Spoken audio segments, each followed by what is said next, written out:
Panahon na para alisin ang system loss charge na ipinapasa sa mga consumers bilang bahagi ng kanilang buwanang bayarin sa kuryente. Kung hindi nyo po napapansin sa mga bill natin sa Meralco o anumang electric cooperative, meron tinatawag na system loss.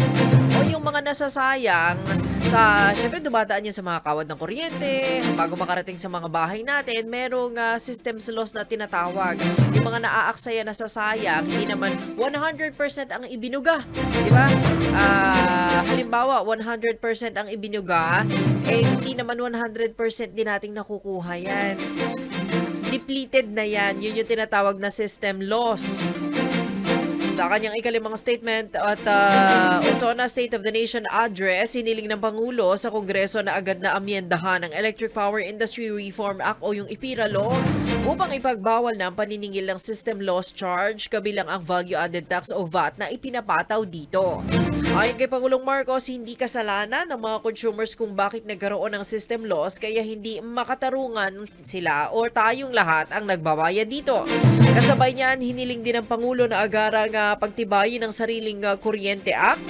Layo nito na gawing mas madali para sa mga mamamayan ang pagpapakabit ng sariling pinagkukunan ng kuryente kabilang na nga dyan yung solar system o solar panels.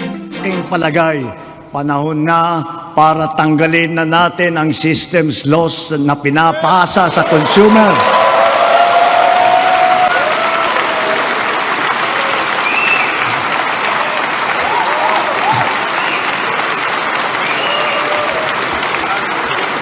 Pinapasa ito sa consumer at kinakarga sa bill na pinapatungan pa ng value-added tax.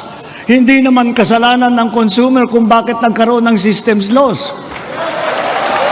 Kaya hindi naman tama na kailangan sila pa ang pagbabayarin dito.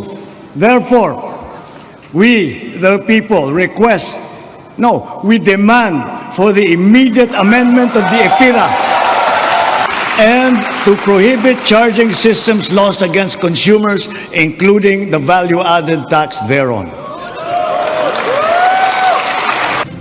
Yan ang pinalakpakan ng husto at saka may standing ovation pa ang Pangulo sa ilang minuto na yan ang pagbabanggit niya. Noong una, may mga items na sinasabi ang Pangulo pero parang wala masyadong napalakpak.